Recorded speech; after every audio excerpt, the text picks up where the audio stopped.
Hi friends, എല്ലാവർക്കും സുഖമാണെന്ന് വിശ്വസിക്കുന്നു. എന്റെ എല്ലാ പ്രിയപ്പെട്ട വ്യൂവേഴ്സിനും നല്ലൊരു ഗുഡ് മോർണിംഗ്. അതുപോലെ ഇന്ന് ഞാനൊരു വ്ളോഗാണ് ഇടാൻ പോകുന്നത്. ഇപ്പൊ ചേച്ചി സ്ഥിരം ഇൻട്രോയിൽ വരുന്നുണ്ടെന്ന് ചിന്തിച്ചാണ് എല്ലാവരും അല്ലേ? അതെ, എന്റെ ചില വ്യൂവേഴ്സ് എന്നെ ഇത്രമാത്രം സപ്പോർട്ട് ചെയ്തുകൊണ്ട് മാത്രമാണ് ഞാൻ നിങ്ങളുടെ മുമ്പിൽ വരുന്നത്. ഇതിനു മുമ്പിട്ടൊന്നും അങ്ങനെ ഞാൻ വീഡിയോയിൽ വരാൻ എനിക്ക് ഭയങ്കര പ്രയാസമായിരുന്നു. പക്ഷെ നിങ്ങൾ ഓരോരുത്തരും തന്ന സപ്പോർട്ട് കൊണ്ട് മാത്രമാണ് ഞാൻ ഇങ്ങനെ ഇവിടെ ഇരിക്കുന്നത്. ഇന്നത്തെ വ്ലോഗില് ഞാൻ റുട്ടീൻ കാണിക്കുന്നത് കൂടാതെ ഞാൻ ജനുവരിയില് ഞങ്ങളുടെ സൊസൈറ്റിയുടെ ഗെറ്റ് ടുഗദർ ഉണ്ടായിരുന്നു. ആ ഗെറ്റ് ടുഗദറിന്റെ വീഡിയോ ഇതിൽ ഇച്ചിരി ഒന്ന് ആഡ് ചെയ്യുന്നുണ്ട്. പിന്നെ ഞങ്ങള് വെജിറ്റബിൾ മാർക്കറ്റിൽ പോയതും അതും ഞാൻ ഇതിന്റെ അകത്ത് അന്നെടുത്തല്ല, ഇത് രണ്ടും ഞാൻ ഇതിൽ ആഡ് ചെയ്യുന്നത്. അതുപോലെ കഴിഞ്ഞ വ്ലോഗിൽ ഒത്തിരി പേര് ഹായ് പറയണമെന്ന് പറഞ്ഞ് ഒത്തിരി പേർക്ക് അതിൽ സന്തോഷം ഉണ്ടായി. എനിക്കും വളരെ സന്തോഷം. നമ്മളുടെ ഈ കൊച്ചു കൊച്ചു സന്തോഷങ്ങളാണ് അങ്ങോട്ടും ഇങ്ങോട്ടും രണ്ട് കൂട്ടർക്കും സന്തോഷം നൽകുന്നത്. ഇത് ചിലർക്ക് താല്പര്യമില്ല തോന്നുന്നു എനിക്ക്. പക്ഷെ അത് ആ ഹായ് കേൾക്കാൻ ഒത്തിരി പേർക്ക് കുഞ്ഞുങ്ങൾക്കാണ് കൂടുതലും. കുറെ കുഞ്ഞുങ്ങളുണ്ട് കേട്ടോ അതിനകത്ത് ഈ വ്ലോഗൊക്കെ കാണുന്നത്, എന്നെ അനുകരിക്കുന്നതൊക്കെ. അതൊക്കെ കേൾക്കാൻ എനിക്ക് ഒത്തിരി സന്തോഷം കേട്ടോ. പിന്നെ ചിലര് എനിക്ക് ഒത്തിരി എന്റെ ഈ വീഡിയോകളിൽ സ്ഥിരം കമന്റ് ഇടുന്ന ചിലവരുണ്ട്. അവരെ ഒരു ദിവസം കണ്ടില്ലെങ്കിൽ സത്യം പറഞ്ഞാൽ അവരെവിടെ പോയെന്നുള്ളൊരു ചിന്തയായിരിക്കും. അങ്ങനെ ചിന്തിച്ചുകൊണ്ടിരിക്കുമ്പോഴൊക്കെ ആയിരിക്കും അവരുടെ കമന്റ് വരുന്നത്. അങ്ങനെ സ്ഥിരം അയക്കുന്ന ചിലരുണ്ട്. അങ്ങനെ ഒത്തിരി പേര് ഞാനൊരു സ്വന്തം സഹോദരിയെ പോലെ കരുതുന്ന ചിലരുണ്ട്. അന്നേരം അവരുടെ കാര്യങ്ങള്, പേഴ്സണൽ കാര്യങ്ങൾ പോലും എനിക്ക് മെയിലിട്ട് പറയാറുണ്ട് പ്രാർത്ഥിക്കണമെന്ന്. അതിലിപ്പം ജാതി മത ഭേദമന്യേ നമ്മളെല്ലാവരും മറ്റുള്ളവർക്ക് വേണ്ടി അല്പമെങ്കിലും നമ്മളിൽ നിന്ന് എന്തെങ്കിലും ഒരു ഹെൽപ്പ് കിട്ടുന്നെങ്കിൽ അത് വളരെ നമുക്കത് സന്തോഷം തരുന്നില്ല. ഞാൻ ചിന്തിക്കുന്നത് അങ്ങനെ, എന്നിൽ നിന്ന് ആർക്കെങ്കിലും ഒരല്പമെങ്കിലും ഹെൽപ്പ് കിട്ടുന്നെങ്കിൽ അത്രയും നല്ലതല്ലേ എന്നാണ് ഞാൻ ചിന്തിക്കുന്നത്. അതുപോലെ എന്റെ ഒരു വ്യൂവർ ഉണ്ടായിരുന്നു. ആ കുട്ടിക്ക് എന്റെ പോൾമോനെ ഭയങ്കര ഇഷ്ടമാണ്. അവള് പ്രഗ്നന്റ് ആയിരുന്നു. ആദ്യത്തെ ഡെലിവറിക്ക് അവൾക്ക് കോംപ്ലിക്കേഷൻ ഒക്കെ ആയിരുന്നു. എന്തോന്നുള്ളത് ഞാൻ കൂടുതൽ പറയുന്നില്ല. ആ കുട്ടി 2-3 ആഴ്ചക്ക് മുമ്പിട്ട് എനിക്ക് 2-3 ആഴ്ചയായി അവിടെ ഡെലിവറി ഡേറ്റ് ഒക്കെ ആയിട്ട് എനിക്ക് കമന്റ് ഇട്ടായിരുന്നു, ചേച്ചി അടുത്ത വീക്കെൻഡ് ഡെലിവറി ചെയ്യാൻ പ്രാർത്ഥിക്കണേന്ന്. അന്നേരം ഞാൻ ആ കറക്റ്റ് സമയമാണ് എന്റെ ഒരു അനിയത്തി എന്നുള്ള ഒരു പരിഗണന ഞാൻ അവർക്ക് കൊടുത്തിട്ടുള്ളത്. ഞാൻ അവൾക്ക് എനിക്ക് ഒരാഗ്രഹം എന്തുവായി എങ്ങനെയായി എന്ന് അറിയാനുള്ള ഞാൻ അവള് പഴയ ഒരു വീഡിയോയുടെ കമന്റിൽ പോയി ഞാൻ ഇപ്പൊ ഈ കമന്റ് എനിക്കിപ്പം ഇങ്ങനെ ഓരോ വീഡിയോയിൽ കമന്റ് വരുമ്പോ എനിക്ക് ആ കമന്റ് പോയി പഴയ കമന്റ് പോയി എടുക്കാൻ ഒത്തിരി പ്രയാസമാണ്. കാരണം എനിക്ക് ഇങ്ങനെ ഒത്തിരി ഓരോ വീഡിയോയിൽ ഇങ്ങനെ വന്നിരിക്കുമ്പോൾ പഴയ കമന്റ് എടുക്കാൻ ഒത്തിരി പ്രയാസമാണ്. എന്നിട്ട് ഞാനത് അറിയാൻ വേണ്ടി പോയി കമന്റ് ഇട്ടു, എങ്ങനെയുണ്ട്, എന്തുവായെന്ന്, സുഖമാണോ എന്നൊക്കെ. പക്ഷെ എനിക്ക് റിപ്ലൈ വന്നില്ല. മോൾ കാണുവാണെങ്കിൽ എനിക്ക് എത്രയും പെട്ടെന്ന് ഒരു കമന്റ് ഇടണേ എന്തുവാണെന്നുള്ളത് അറിയാനുള്ള ആഗ്രഹം കൊണ്ടാ. അതുപോലെ ചിലർ പറഞ്ഞിട്ടുണ്ട്, ചേച്ചി എന്നെ ആരും സ്നേഹിക്കുന്നില്ല, എനിക്ക് ആരുമില്ല, ഞാൻ ആകെ വിഷമത്തില, എനിക്കായിട്ട് പ്രാർത്ഥിക്കണേന്ന്. ഞാനിപ്പോ ചിന്തിക്കുന്നത് ആരുടെ ലൈഫിലും പ്രോബ്ലം ഇല്ലാത്തവരില്ല. പ്രോബ്ലം ഉള്ളവരാകുമ്പോ അവർ ദൈവത്തെയും വിളിക്കത്തില്ല, ഒന്നുമില്ല. ഞാൻ എന്റെ അറിവ് വെച്ച് നോക്കുമ്പോൾ നമ്മുടെ ജീവിതത്തിൽ പ്രയാസങ്ങളൊക്കെ വരുന്നത് നമ്മൾ ഒന്നുകൂടെ ദൈവത്തെ അറിയാൻ വേണ്ടിയാ. അതുപോലെ ഞങ്ങളുടെ ബൈബിളിലൊക്കെ പറഞ്ഞിട്ടുണ്ട്, അമ്മയും അപ്പനും മറന്നാലും മറക്കാത്തവനായ ദൈവം നമ്മോടും കൂടെ ഉണ്ട്. അമ്മയുടെ അപ്പന്റെയും അല്ലെങ്കിൽ മറ്റുള്ളവരുടെയൊക്കെ സ്നേഹത്തിനൊക്കെ ഭയങ്കര കണക്കുണ്ട്. നമ്മളുടെ വിഷമങ്ങളൊക്കെ ഇപ്പൊ നമ്മള് മറ്റുള്ളവരോട് പറഞ്ഞെന്നിരിക്കും, പക്ഷെ അത് അവരുടെ മനസ്സിൽ ഇരിക്കത്തില്ല. അവർ ചിലപ്പോൾ മറ്റുള്ളവർക്ക് വീണ്ടും അടുത്തൊരാളടുത്ത് പറഞ്ഞിരിക്കും. പക്ഷെ നമ്മൾ ദൈവത്തോടൊന്ന് പറയുക നമ്മളുടെ ആവശ്യം. ദൈവം മറ്റുള്ളവർക്ക് പറയത്തുമില്ല, അതിനൊരു മറുപടിയും തരും. ഞാൻ പറയുന്നത് നമ്മൾ ആരും വിഷമിക്കരുത്. വിഷമിക്കാതിരിക്കാൻ പറ്റത്തില്ല, ഞാനും വിഷമിക്കും. എന്റെ ജീവിതത്തിൽ പ്രശ്നങ്ങളുണ്ട്, പ്രയാസങ്ങളുണ്ട്. പക്ഷെ നമ്മളെല്ലാം ദൈവസന്നിധിയിൽ സമർപ്പിച്ച് പ്രാർത്ഥിക്കുക, അതിനെല്ലാം ഒരു നീക്കുപോക്കുണ്ടാവും. എനിക്ക് മെസ്സേജ് ഇട്ട് കുട്ടിയോട് ഞാൻ പറയുക ടെൻഷൻ എടുക്കണ്ടാന്ന്. ഇന്ന് എന്നോട് കുറെ പേര് ഹായ് പറയാൻ പറഞ്ഞിട്ടുണ്ട്. ഞാൻ ആ ഹായ് ഇതിൻ്റെ അകത്ത് എഴുതി വെച്ചേക്കുക. എല്ലാവരുടെയും കാണാപ്പാടം പറയാൻ ഇത്തിരി പ്രയാസമാ. അത് എൽദോ ഐസക്ക്, ബീനായിക്കും ബീനായുടെ മകൻ അപ്പൂസിനും, പിന്നെ കമലുവിന് ഒരു വേറെ പേരുണ്ട് ദക്ഷ, അനിത തോമസ്, മേഘയുടെ മക്കളായ മാളു, കിച്ചു, സഫിയ, ബഷീർ. ഈ ഈ പേരിൽ ആർക്കെങ്കിലും പറയുന്നത് തെറ്റുണ്ടെങ്കിൽ നിങ്ങൾ പറയണേ. സഫ്ന ബഷീറും നീതു അജോയുടെ മകളായ മിയയ്ക്കും. ഇത്രയും പേർക്ക് വലിയൊരു ഹായ്. നിങ്ങൾക്ക് എല്ലാവർക്കും ദൈവം നല്ല അനുഗ്രഹങ്ങളും നന്മകളും തരട്ടെ എന്ന് ചേച്ചി പ്രാർത്ഥിക്കുന്നു. നിങ്ങളുടെ ഓരോരുത്തരുടെയും സന്തോഷമാണ് ചേച്ചിയുടെ സന്തോഷം. നിങ്ങളെല്ലാവരും ചേച്ചിക്കും നമ്മുടെ വിജീസ് കിച്ചനും വേണ്ടി പ്രാർത്ഥിക്കണം. ഇനി നമുക്ക് വ്ളോഗിലോട്ട് പോകാം. രാവിലെ ഈ ചപ്പാത്തിക്കകത്ത് എഗ്ഗ് വെച്ചാ ഞാൻ എഗ്ഗ് ദോശ ഉണ്ടാക്കില്ല, അതുപോലെ ചപ്പാത്തിക്കകത്ത് എഗ്ഗ് ഇട്ടുണ്ടാക്കിയതാ. ഇത് ടിഫിന് കൊടുക്കാനും നല്ലതാ പിള്ളേർക്ക്. ഇനി എനിക്ക് ബാക്കി ഇന്നലെ രാത്രി കഴുകി വെച്ച പാത്രങ്ങളെല്ലാം ഇനി എല്ലാം അതാത് സ്ഥാനത്ത് വെക്കണം. അടുക്കള എല്ലാം നല്ലതാണ് കിടക്കുക. രാവിലത്തെ ഈ മൂച്ചൊന്ന് കഴിയുമ്പം പിള്ളേരുടെ പോക്കും എല്ലാം ഒന്ന് കഴിയുമ്പോഴത്തേനും ക്ലീനിങ് പിന്നെ ചെയ്യാക്കത്തുള്ളൂ. രാവിലെ ഒരു ബഹളമാ. രാവിലെ പോൾമോൻ പോണം, അത് കഴിഞ്ഞ് പ്രൈസമോൻ പോണം, അത് കഴിഞ്ഞ് ഹസ്ബൻഡിന് പോണം. ഇനി ഈ പാത്രങ്ങളെല്ലാം ഒന്ന് അതാത് സ്ഥാനത്ത് വെക്കട്ടെ. ഇതിപ്പോ ഇന്നലെ രാത്രി കഴുകി വെച്ചത്, അതൊക്കെ ഉണങ്ങി. ഇനി അടുത്ത വാച്ച് രാവിലത്തെ കുറച്ച് കഴുകാനുണ്ട് എനിക്ക്. ഇതെല്ലാം ഞാൻ ഇന്ന് അതാത് സ്ഥാനത്ത് വെക്കട്ടെ. ഇനി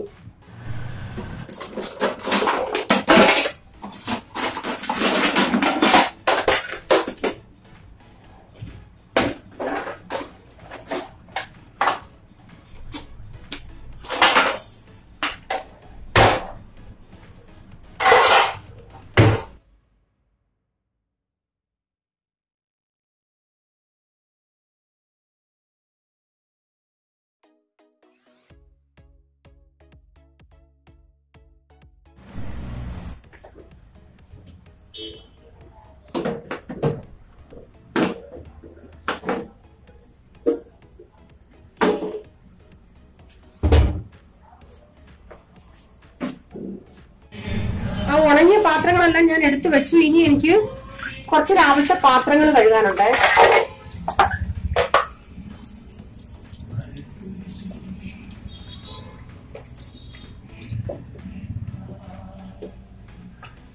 ഇത് കുറച്ച് രാവിലെ കുറച്ചൊക്കെ ഞാൻ കഴുകി, കുറച്ചിനിയും ബാക്കിയുണ്ട്. ഈ എല്ലാവരുടെയും റേഷാനും പോയി. അതെല്ലാം കഴിഞ്ഞിട്ട് അരി അടപ്പത്തിട്ടിട്ടുണ്ട്.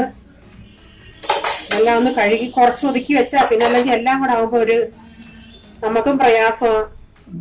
അന്നേരം കഴിവതും ഇപ്പൊ രാവിലെ എനിക്ക് അന്നേരം കഴിയാൻ പ്രയാസം കേട്ടോ.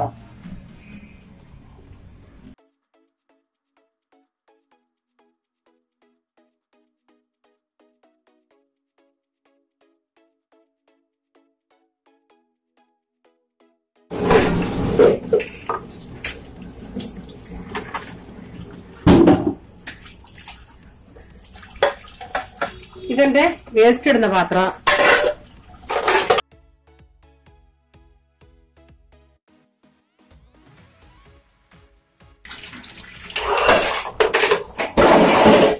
ഒരുമിച്ച് സോപ്പ് ഇട്ട് വെച്ചതിന് ശേഷം ഇങ്ങനെ ഞാനെല്ലാം കഴുകിയെടുക്കുക.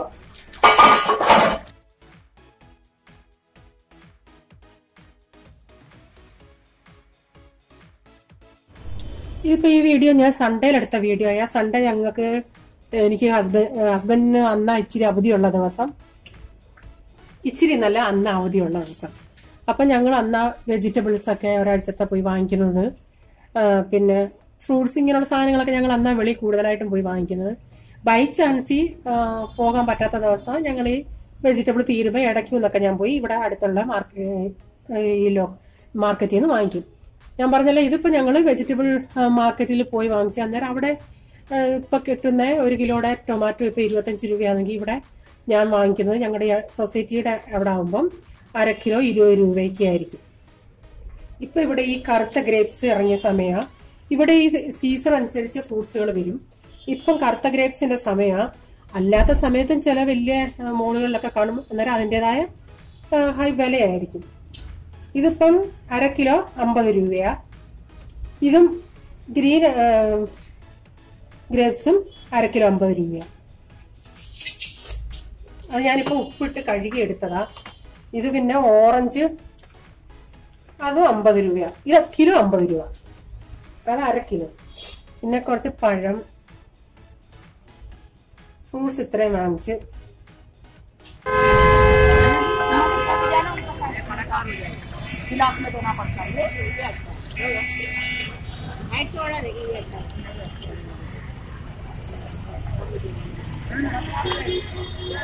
नहीं, अच्छा नमस्कार। आओ ना उधर तो आओ ना, ये लेने वाला चूड़ी के लिए अच्छा है ना दीदी, मस्त है।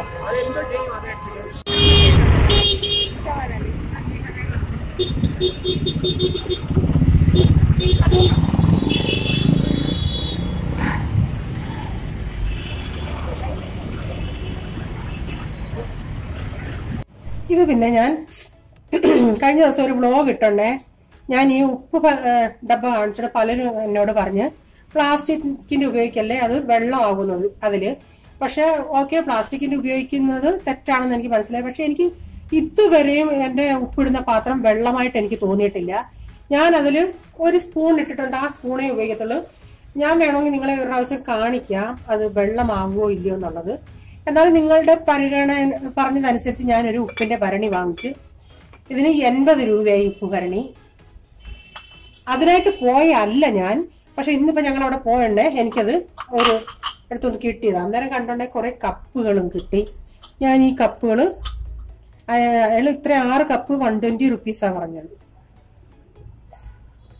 ഞാൻ പറഞ്ഞില്ലേ, ഇവിടൊക്കെ മാർക്കറ്റിൽ നമ്മള് ബാർഗിൻ ചെയ്യുന്നുണ്ടെ ചിലര് ചിന്തിക്കുകയോ പാവങ്ങളെ നമ്മള് ബാർഗിൻ ചെയ്യുന്നല്ലോന്നും. പക്ഷെ അവര് നമ്മളെക്കായി വേന്ദ്രന്മാരാ. അവര് ഡബിൾ വില അല്ലെങ്കിൽ അതിന്റെ ഒരു മുക്കാലൂടെ കൂട്ടി അവര് പറയുന്നത്.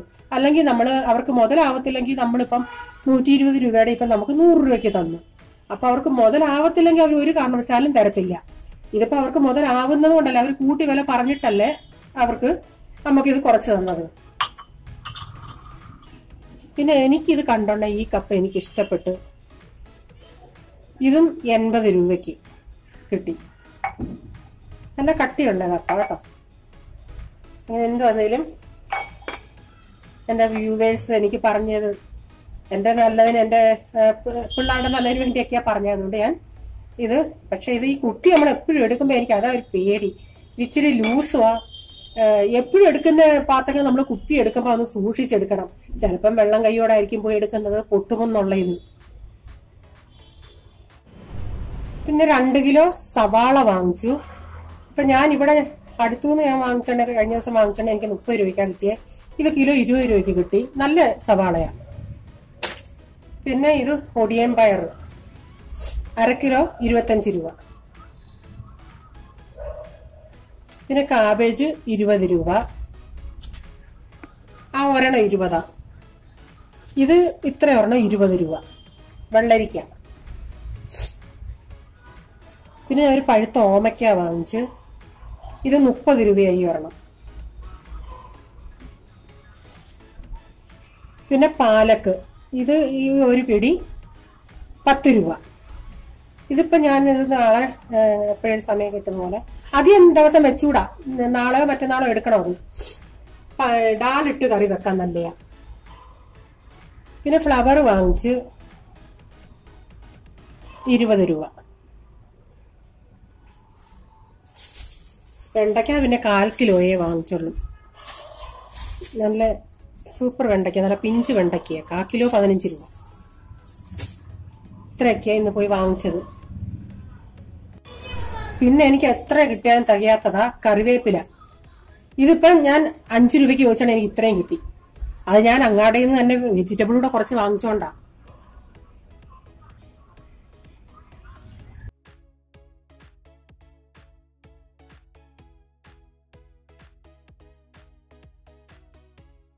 വാങ്ങിച്ചു. പേരയ്ക്ക കിലോ 30 രൂപ.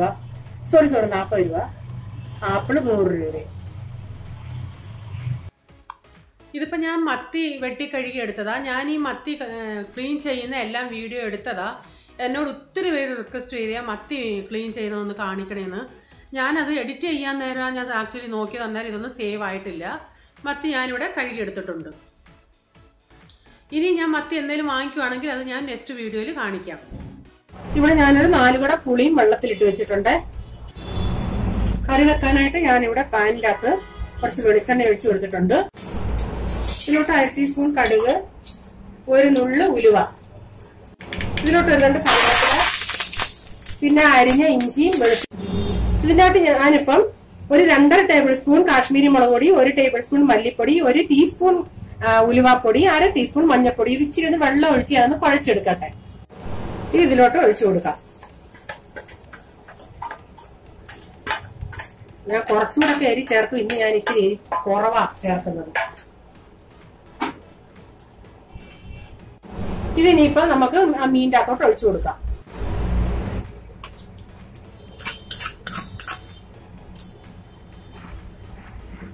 ആ പുളിയും കൂടി ഇട്ട് കൊടുക്കാം.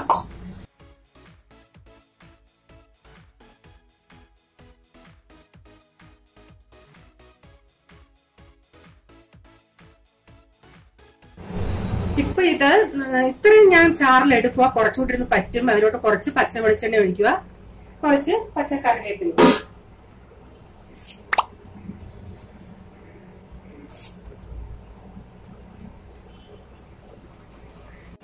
ഇനി ഞാൻ തീ ഓഫ് ആക്കുക. തോരനായിട്ട് ഞാൻ സ്പ്രൗട്ട് തോരനാ വെക്കാൻ പോകുന്നത്. അതിനായിട്ട് ഞാൻ നമ്മുടെ ചെറുപയറ് രാത്രിയിലെ വെള്ളത്തിലിട്ട് വെച്ചിരുന്നു. എന്നിട്ട് ഞാൻ ഇതുപോലെ ഡബ്ബയ്ക്കകത്തായിട്ട് അടച്ചു വെച്ചത്. പക്ഷെ ഇത് 2 ദിവസം എടുത്ത് ഇങ്ങനെ തുണിക്കകത്ത സാധാരണ കിട്ടുന്നത് ഞാൻ ഡബ്ബയ്ക്കകത്ത് വെച്ചിരുന്നു.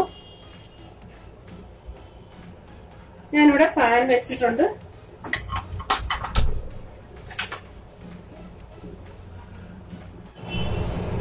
ഇതിലോട്ട് ഞാൻ ഇച്ചിരി ഓയിൽ ഒഴിച്ച് എന്നിട്ട് ഞാൻ കുറച്ച് കടുക് ചേർക്കുക. ഈ സ്പ്രൗട്ടൊക്കെ വളരെ നല്ലതാണ് കുഞ്ഞുങ്ങൾക്കൊക്കെ കൊടുക്കാൻ. ഡോക്ടർ എന്നോട് പ്രത്യേകം പറഞ്ഞ കുട്ടികൾക്ക് സ്പ്രൗട്ട് കൂടുതലായിട്ട് ഉൾപ്പെടുത്തണമെന്ന്. ഇതിലോട്ട് ഞാൻ കറിവേപ്പില ഇട്ട് കൊടുത്ത് പിന്നെ ഒരു 2 സവാള ചെറുതായിട്ട് അരിഞ്ഞതും, ഒരു 10 അല്ലി വെളുത്തുള്ളി ചതച്ചതും.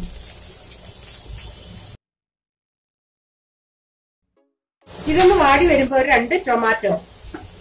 ഞാനിപ്പോ 1 കപ്പ് ചെറുപയറാ ഞാൻ വെള്ളത്തിലിട്ടെ. ഇതിലോട്ട് ഉപ്പൂടെ ചേർത്ത് കൊടുക്കാം.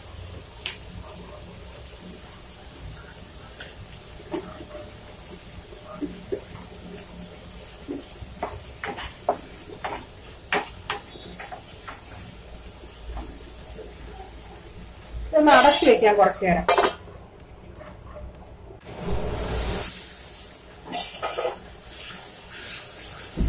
ഇതിപ്പോ മുക്കാലെല്ലാം വഴന്നിട്ടുണ്ട്. ഇനി ഞാൻ ഇതിലോട്ട് 1/2 ടീസ്പൂൺ മഞ്ഞൾപ്പൊടി, 1 ടീസ്പൂൺ മല്ലിപ്പൊടി, 1 ടീസ്പൂൺ മുളക് പൊടി, എരിവിനനുസരിച്ച് നിങ്ങൾ ചേർത്തോ, ഒരു 1/2 ടീസ്പൂൺ ജീരകം പൊടിച്ചത്, അത് നിങ്ങൾക്ക് താല്പര്യം ഉണ്ടെങ്കിൽ ചേർത്താൽ മതി, 1 ടീസ്പൂൺ ഗരം മസാല.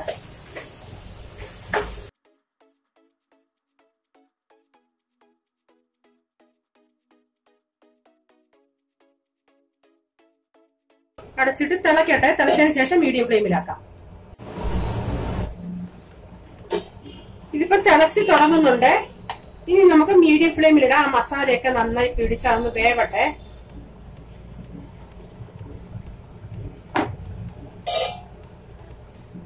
ഞാനിപ്പോ ഇതിൽ ഇടയ്ക്ക് നോക്കിയാണ് ഇച്ചിരി മസാല കുറവായിരുന്നു. ഞാൻ അതിലോട്ട് 1 ടീസ്പൂൺ വീണ്ടും മല്ലിപ്പൊടിയും, 1 ടീസ്പൂൺ മുളക് പൊടിയും, 1 ടീസ്പൂൺ ഗരം മസാല വീണ്ടും ചേർത്തെ. ഇതിനിപ്പം ഞാൻ തീ ഓഫ് ആക്കുക. ഇത് ഇച്ചിരി കൂടി ഇരുന്നങ്ങ് പറ്റിക്കോളും. വൈകുന്നേരമായി ഞാനൊരു കോഫി കുടിക്കാൻ പോവാ. ചിലപ്പോഴേ ഉള്ളു കോഫി കുടി, ചിലപ്പം ചായ ആയിരിക്കും. മധുരം സ്വല്പമേ ഞാൻ ഇടുന്നുള്ളൂ.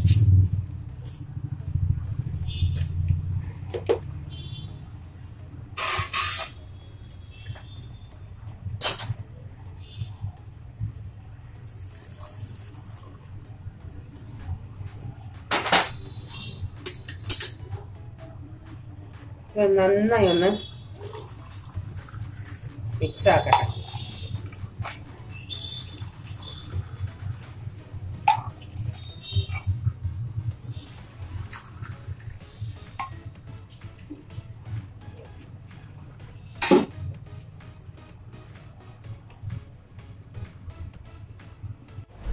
ഇനി മോനെ അവിടെ നല്ലയാണോ? മോന് വേണ്ടായിരുന്നേരം മമ്മി മുമ്പേയൊക്കെ തന്നോണ്ടേ, അന്നേരം കൊള്ളത്തില്ലെന്നോ അങ്ങനെ മോൻ പറഞ്ഞേ? ആ ഞാൻ മമ്മി ഇപ്പൊ ഇത് ബായി ആന്റിക്ക് കൊടുത്തതിനായിരുന്നല്ലേ വേണ്ടെന്ന് പറഞ്ഞു.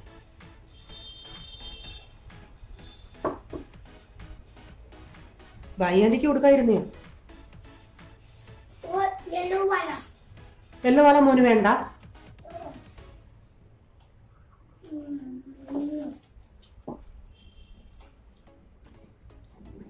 ഇനിയോടെ ഹായ് ആന്റിമാരെന്നു പറഞ്ഞേ. ഞാൻ അലുവ തിന്നുവെന്ന് പറ. തൊണ്ടക്ക് എന്താ പറ്റി? കഫ.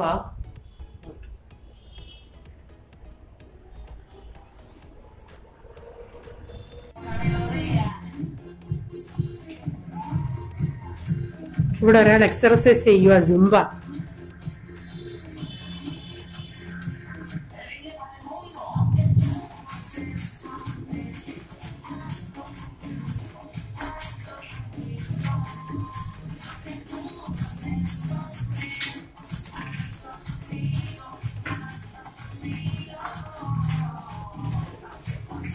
കുറേശ്ശെ ചെയ്താൽ മതി, ബോഡി പെയിൻ ഉണ്ടാവും.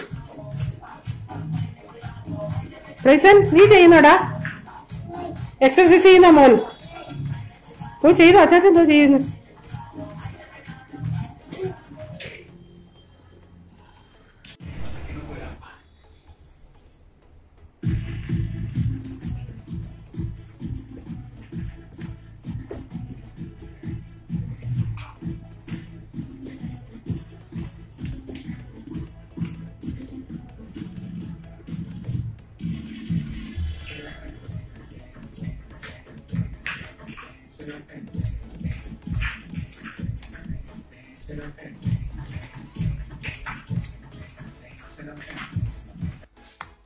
ഇതിപ്പോ ഞങ്ങളുടെ ബിൽഡിംഗ് സൊസൈറ്റിയുടെ ഗെറ്റ് ടുഗദറിന്റെ പ്രോഗ്രാമാ. ഇത് കുറെ ജനുവരിയിൽ എടുത്തതാ.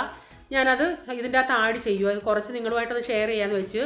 ഇതിൽ ഒത്തിരി പ്രോഗ്രാം ഉണ്ട്, ഫാഷൻ ഷോയും അങ്ങനെ കൊച്ചുകളുടെ പ്രോഗ്രാം ഒത്തിരി ഉണ്ട്. അതിൽ കുറച്ച് ഇതൊക്കെ പോളുവാൻ എടുത്തതുകൊണ്ടൊന്നും ക്ലിയർ ആയിട്ടില്ല. കുറച്ചൊക്കെ നിങ്ങളെ ഒന്ന് കാണിക്കാം.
ഇതിപ്പോൾ പ്രോഗ്രാം കഴിഞ്ഞ് ഡിന്നറിന് വന്നയാ. ഇതിപ്പോൾ ഞാൻ അവസാനമാണ് വന്ന് ഈ ഫോട്ടോ എടുക്കുന്നത്. ആരംഭത്തിൽ എനിക്ക് എടുക്കാൻ പറ്റില്ല, ഈ പ്രൈസമോൻ എന്നെ എടുക്കാൻ സമ്മതിച്ചില്ല. ഇത് ആദ്യം കാണിച്ചത് ദഹിവടയാ. ഇത് മഡ്ക്കിയും കൊണ്ടുള്ള ഒരു കറിയാ, അത് ഒരു പയർ കറിയാ. ഇവിടെ നൂഡിൽസ് ഉണ്ടായിരുന്നു സ്റ്റാർട്ടിങ്ങിൽ. പിള്ളേരെല്ലാം നൂഡിൽസ് എടുത്ത് നൂഡിൽസ് തീർന്ന്, അവസാനമുള്ളവർക്ക് കിട്ടിയില്ല. ഇത് കോളിഫ്ലവറും പൊട്ടറ്റോയും മട്ടറും ഇട്ടൊരു സബ്ജിയാ. ഇത് റൈസ്, ഈ ജീര റൈസ് എന്നൊക്കെ പറയുന്ന പോലെ. ഇത് പനീർ കറിയാ.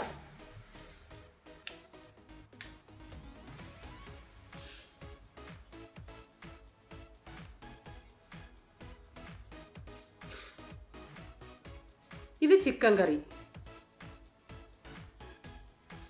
പിന്നെ ഇവിടെ ഇവര് തന്തൂരി റൊട്ടി ഇവിടെ ഉണ്ടാക്കുക. അത് അവിടെ ഭയങ്കര റഷായിരുന്നു, ഒരാളെ ഉള്ളായിരുന്നു ഉണ്ടാക്കാൻ. അതുകൊണ്ട് ആൾക്കാരിങ്ങനെ ലൈനിൽ ഇങ്ങനെ വന്ന് ഒത്തിരി റഷായിപ്പോയി അവിടെ. താണ്ട് ഇത് ആ ഡ്രമ്മിൻ്റെ അകത്ത് ഇങ്ങനെ വെച്ചവർ ചൂടാക്കി അന്നേരം. ഇന്നത്തെ വ്ലോഗ് ഞാനിവിടെ നിർത്തുകയാണ്. എല്ലാവരും കാണണം. കണ്ടതിന് ശേഷം നിങ്ങളുടെ അഭിപ്രായം അറിയിക്കണം. നിങ്ങൾക്ക് ഇഷ്ടപ്പെടുകയാണെങ്കിൽ ഈ വീഡിയോ നിങ്ങൾ മറ്റുള്ളവർക്ക് ഷെയർ ചെയ്യണം. ഇഷ്ടപ്പെടുകയാണെങ്കിൽ ലൈക്ക് ബട്ടൺ കൂടെ നിങ്ങൾ പ്രസ് ചെയ്യാൻ മറക്കരുതേ. ഇനിയൊരു പുതിയ വീഡിയോ അല്ലൊരു പുതിയ വ്ലോഗുമായി വരും വരെ bye. God bless you. Thank U.